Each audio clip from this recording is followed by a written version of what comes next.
Things have changed dramatically, as they have in many industries. And in the newspaper industry and the lottery corporation, things have changed. I had been absent from newspaper business for about 9 years. When I left the Sun, I went to run the Blue Jays. It was a great time in my life to have an opportunity of running a Major League sports team. But when I came back to the newspaper business, I found out that the internet had really taken over. And I think Jerry Knott, the group that's here from the Ottawa Citizen, will tell you that life is very different in 2012 than it was in 2002, a decade later. Right now, people demand the news, not when the newspapers want to provide it for them, which is usually early in the morning. People want the news when they want it, and on the device they want to receive it on. Right now, newspapers supply compelling content on 4 different platforms. Of course, the newspaper, on the website, on your computer, through your iPhone, or Android, or any other mobile device, and of course on tablets. But other things are happening in the newspaper business, which is impacting the ability of newspapers to exist in the foreseeable future. Print ad revenue is dropping off at a dramatic pace. It's started much worse in the United States than in Canada. Let me emphasize that people are still reading newspapers and the content that newspapers provide. Newspapers over the years have been the major force behind providing information to people. I think radio stations and television stations would tell you that newspapers get scalped of their content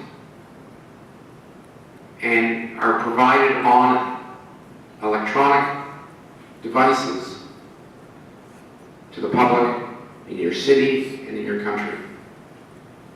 So without newspapers, someone else would have to provide that content.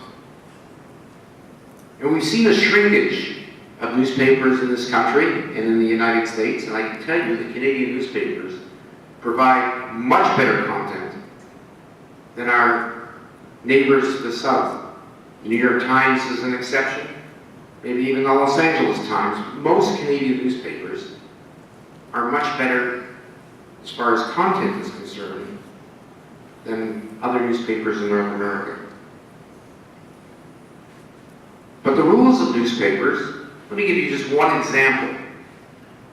Newspapers in Canada must be owned by Canadians. On the surface, that sounds great, and it was put into place about 65 years ago by the Canadian government, and the rules are as follows. If a newspaper chain in Canada, or a newspaper, falls into foreign ownership, that new owner has a year to cure. What do I mean by a year to cure? If it remains in private hands, it has to be owned 75% by Canadians at the end of that year. And if it's in a public company, it's got to be 50.1%. Now what happens if it's not? What really happens is that the laws of the Government of Canada say that the people who advertise cannot deduct that advertising as a proper business expense, which means that no one will advertise with you. Now that worked 65 years ago. In fact, it worked probably up to 15 years ago. It doesn't work today. And the reason why is because we're all going to the digital world. We remove the foreign ownership rules that protected us 60 plus years ago and are not needed today, or provide the same rules to Google, Facebook, the Huffington Post, and others, that if they're not controlled by Canadians, that the advertising that goes on there not be allowed to be deducted as a legitimate business expense. The fact is that there isn't a level playing field today. There isn't that opportunity to compete in a fair and open marketplace.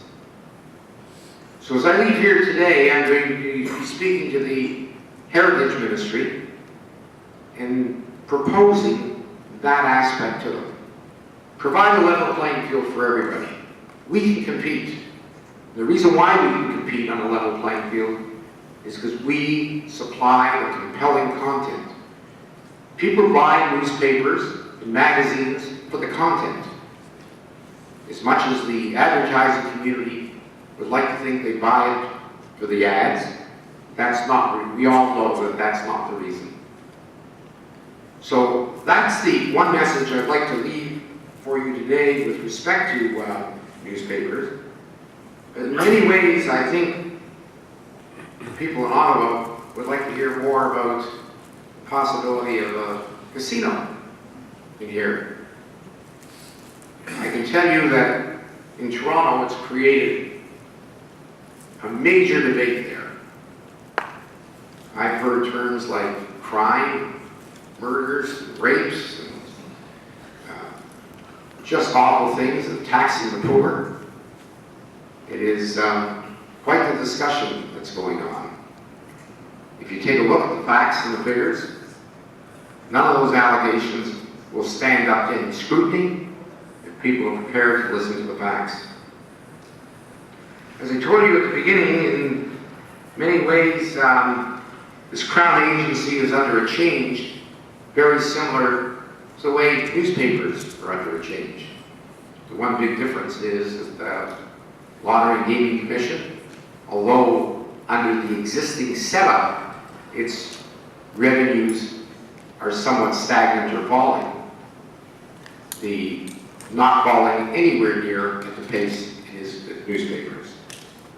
When I first took the chair at the OLG, I was surprised at the scope and magnitude. Mayor Watson has indicated that I was the president of the Toronto Blue Jays. Just want to give you a comparison between the revenues in Major League Baseball and the revenues of the Ontario Lottery and Gaming Corporation. Baseball has 30 teams, some of them very well known. Los Angeles Dodgers, the New York Yankees, the Boston Red Sox. 30 teams in 29 of the largest cities in America and in Toronto. The total revenues of all 30 teams, including ticket sales, TV revenue, sponsorships, parking, concessions, international travel that the teams do, total $6.5 billion. Total revenues of the Ontario Lottery and Gaming Corporation, $7 billion. You can imagine that the one agency of the province of Ontario far outstrips Major League Baseball, that is internationally known. We need to be where our customers are.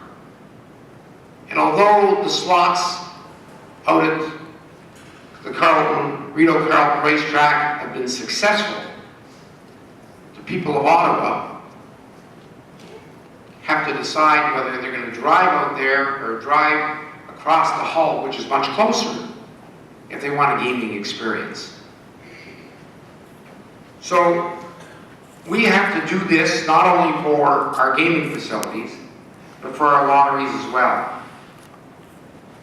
If you go to a grocery store, they do sell lotteries at supermarkets, but they usually have it in one place. So if you do your shopping, then you want to buy a lottery ticket, you've got to get into another line. Multi-lane lottery sales are coming. On the gaming side, we will change, move, or create new sites. But not without a business case, and most important of all, without municipal approval. Thank you very much for giving me the opportunity. I love coming to Ottawa. Thank you.